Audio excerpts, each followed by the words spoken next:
আলহামদুলিল্লাহ। আল্লাহ তাআলা লাখ লাখ শুকরিয়া। আল্লাহ রাব্বুল আলামিন আমাদেরকে ফিতনা ফেসাদের মাধ্যম দিয়া দুনিয়ার বুকে আল্লাহর রহমতে সহি সালেম অবস্থায় থাকার আমাদের তৌফিক দান করেছেন।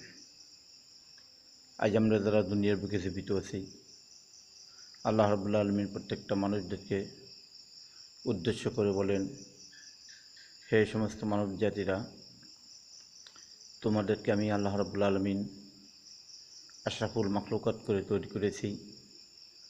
তোমরা সেই আশরাফুল মাখলুকাত হিসেবে দুনিয়ার বুকে থাকো এবং আমি আল্লাহ রাব্বুল আলামিন তোমরা আমাকে এক বলে স্বীকার করো যে লা ইলাহা ইল্লাল্লাহ, আল্লাহ ছাড়া কোনো কিছু নেই এবং আল্লাহ ছাড়া কখনো কোনো কিছু হতে পারে না। মাধ্যম হচ্ছে আমাদের জন্য মুহাম্মাদুর রাসূলুল্লাহ সাল্লাল্লাহু আলাইহি ওয়াসাল্লাম এবং মুহাম্মদ সাল্লাল্লাহু আলাইহি সাল্লামের তরিকার পরে আমাদেরকে দুনিয়ার বুকে চলাফেরা করা। মুহাম্মদ সাল্লাল্লাহু আলাইহি সাল্লামের তরিকার পরে আমাদের জীবন যাপন, আমাদের সমাজ, আমাদের চলাফেরা, আমাদের ওঠা বসা, আমাদের লেখাপড়া, পর্দা পুশিদা, খাওয়া দাওয়া যা কিছু আছে সব আমরা রাসূলুল্লাহ সাল্লাল্লাহু আলাইহি সাল্লামের তরিকার পরে করতে হবে। জনাবে মুহাম্মদ রাসূলুল্লাহ সাল্লাল্লাহু আলাইহি সাল্লাম নিজে রাষ্ট্র পরিচালনা করে আমাদেরকে দেখিয়ে দিয়েছেন।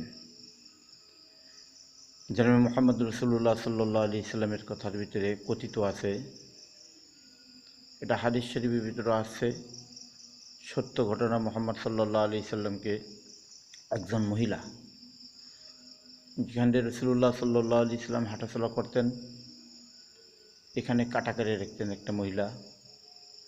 আর একটা মহিলা রাসূলুল্লাহ সাল্লাল্লাহু আলাইহি সাল্লামকে গালি দেওয়ার জন্য পথে সর্বক্ষণ সর্বসময় বসে থাকত, যে মুহাম্মদ সাল্লাল্লাহু আলাইহি সাল্লাম কখন যায় তখন নবী করিম সাল্লাল্লাহু আলাইহি সাল্লামকে গালি দিবে। একদিন আবু জাহেল ওইখান দিয়ে যাচ্ছিল, রাসূলুল্লাহ সাল্লাল্লাহু আলাইহি সাল্লামের পোশাককে চুরি করে, আল্লাহ নবীর পোশাক পরিধান করে আবু জাহেল যাচ্ছিল ওই রাস্তা দিয়া। ওই মহিলা হাতে একটা ছোট্ট একটা পাথর নিয়ে ওখানে বসে আছে। বসে থাকার পরে আবু জাহেল যখন নাকি ওই মহিলার পাশ করে গেছে, মহিলা পিছন দিয়া ওই পাথর দিয়া আবু জাহেলকে আঘাত করেছে। আবু জাহেল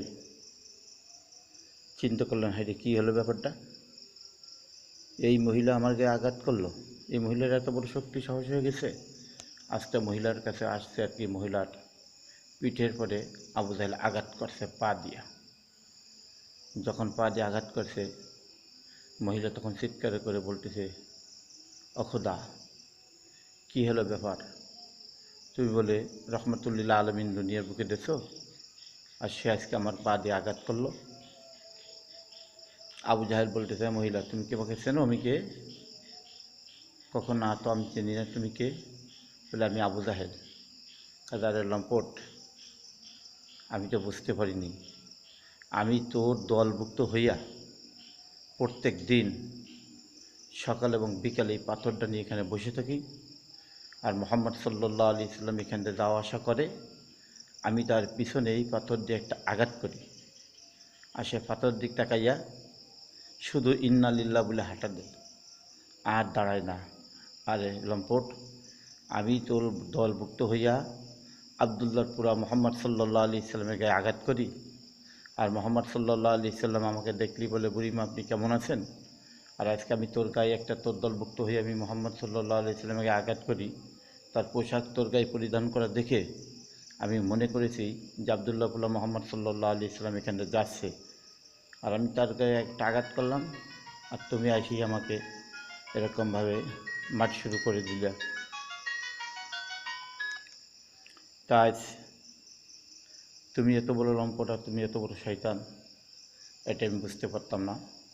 আমি দলভুক্ত ছিলাম, আমি আর এখন তোমার দলভুক্ত থাকবো না, আমি তোমার সঙ্গে আর ওঠা বসা করবো না। আমি রাসূলুল্লাহ সাল্লাল্লাহু আলাইহি সাল্লামের কাছে আমি ভুল করেছি, আমি আল্লাহর নবীর কাছে চলে যাব। তা সমাজ কাকে বলে, রসুল কী করেছে আর আবু জাহেল কী করলো? তো এরকমভাবে অনেক লোক আছে যারা আজকে আমাদের ওলামাদের পোশাক পরিচ্ছদ সমস্ত কিছুকে লন্ডন করে নিয়ে গিয়া এই দুনিয়ার বুকের থেকে ওলামাদের নাম দিয়ে দিয়া চোরেরা, সন্ত্রাসীরা, ডাকাতেরা, বদমাইশেরা আজকে তারা চুরি, রাহাজানি, ডাকাতি, ছিনতাই ইত্যাদি ইত্যাদি করতেছে, শুধু খামাখা দোষ লাগাই দিচ্ছে ওলামাদের কিরামদেরকে।